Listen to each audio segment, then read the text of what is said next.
अफगानिस्तान में ज़लज़ले से अमवात की तादाद 600 से तजावुज़ कर गई, 1500 से ज़ायद ज़ख्मी।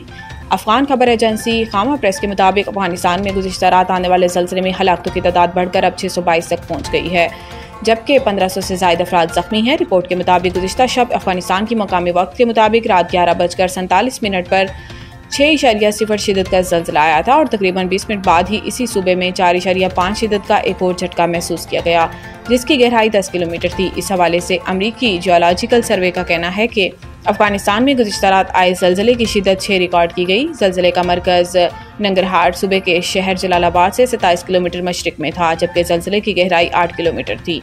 अफगान हुकाम का बताना है कि ज़लज़ले से सबसे ज़्यादा नुकसान सूबा कन्नड़ में हुआ, जहाँ सैकड़ों हलाकतें हुई हैं और हज़ारों लोग ज़ख्मी हैं, जबकि मुतअद्दिद लोग अब भी मलबे तले दबे हैं, जिन्हें निकालने का अमल जारी है। अफगान वज़ारत दाखिला के तर्जुमान मुफ्ती अब्दुल मतीन ने कहा है कि ज़लज़ले से सूबा कन्नड़ में 610 अफराद जाम बहक हुए हैं और 1300 ज़ख्मी हुए हैं और नगरहार में 12 हलाकतें हुई हैं, जबकि 225 ज़ख्मी हुए हैं। याद रहे कि गुज़िश्ता रात पाकिस्तान के मुख्तलिफ शहरों में भी ज़लज़ले के झटके महसूस किए गए थे, ताहम कोई जानी या माली नुकसान नहीं हुआ। SCO तनावर दरख्त बन चुकी है। चीनी सदर ने तंजीम के तरक्याती बैंक के क़याम की तजवीज़ दे दी। चीन के शहर तियानजिन में जारी SCO इजलास में वज़ीर आज़म शहबाज शरीफ समेत रूसी सदर व्लादिमीर पुतिन, मलेशिया के सदर अनवर इब्राहिम, टर्की के सदर रजब तैयब एर्दोगान और अक़वाम मुत्तहिदा के सेक्रेटरी जनरल एंटोनियो गुतेरेस समेत दीगर मौजूद थे। इजलास से खिताब करते हुए चीनी सदर ने कहा कि SCO बाहमी एतमाद और असूलों के तहत आगे बढ़ रही है। वक्त गुजरने के साथ तंजीम तनावर दरख्त बन चुकी है।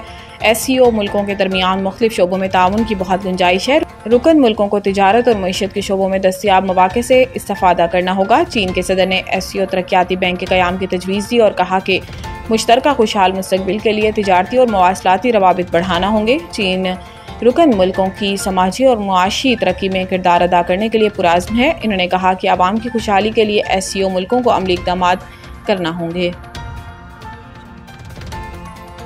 वज़ीर आज़म की ईरानी सदर से मुलाकात, पज़ेशिकियान का सैलाबी सूरत हाल पर पाकिस्तान के साथ खड़े होने का अज़्म।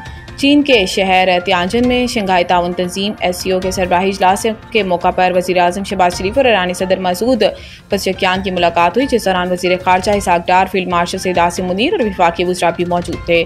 दोनों रहनुमाओं ने मुलाकातों में मुख्तलिफ शोबों में दो तरफ़ा ताउन की सूरत हाल का जायज़ा लिया और पाक ईरान ताल्लुकात में मुस्बत रफ्तार पर इत्मीनान का इजहार किया, जबकि सदर मसूद पज़ेशिकियान ने ईरान के लिए पाकिस्तान की मुसलसल हिमायत को सराहा। मुलाकात में वज़ीर आज़म ने दोनों दोस्त ममालिक के दरमियान सियासी और इक़्तिसादी ताल्लुकात को मज़ीद मजबूत बनाने की अहमियत पर जोर दिया। ईरान की अवाम और हुकूमत के साथ पाकिस्तान की गैर मुतज़लज़ल यकजहती का भी आदा किया। वज़ीर आज़म शहबाज शरीफ ने मुज़ाकरात और सफारतकारी को तनाव में कमी और इस्तेहकाम की जानिब वाहिद काबिल अमल रास्ता करार दिया, जबकि इलाकाई अमन के लिए पाकिस्तान के अज़म का आदा किया।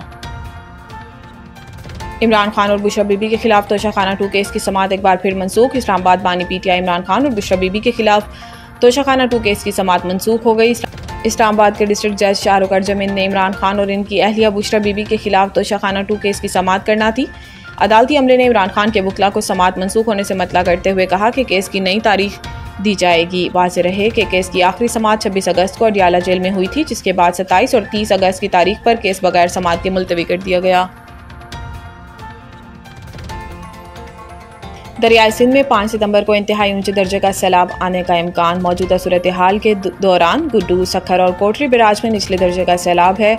फ्लड एमरजेंसी मॉनिटरिंग सेल की तरफ से सिंध के बहराजों में पानी की आमदो अखराज के ताज़ा आदाद और शुमार जारी कर दिए गए हैं। महकमा आबपाशी सिंध के मुताबिक गुड्डू बैराज पर अपस्ट्रीम 3,18,229 जबकि डाउन स्ट्रीम में 3,03,870 क्यूसिक पानी रिकॉर्ड किया गया। फोकल पर्सन जुबैर चना ने बताया कि सखर बैराज पर अपस्ट्रीम 2,85,487 और डाउन स्ट्रीम में अखराज 2,34,717 क्यूसिक रहा। कोटरी बैराज पर अपस्ट्रीम 2,73,844 जबकि डाउन स्ट्रीम में अखराज 2,44,739 क्यूसिक यूनिट रहा। तरीमों पर पानी में इजाफा होकर अपस्ट्रीम 5,50,965 रिकॉर्ड किया गया। फोकल पर्सन का कहना था कि बैराजों पर पानी की आमद और अखराज को मुसलसल मॉनिटर किया जा रहा है। सिंध में बैराजों और दरियाई बंदों पर कोई कमजोर मकाम मौजूद नहीं। तमाम मकामात को जदीद तकाज़ों के मुताबिक मजबूत बना दिया गया है।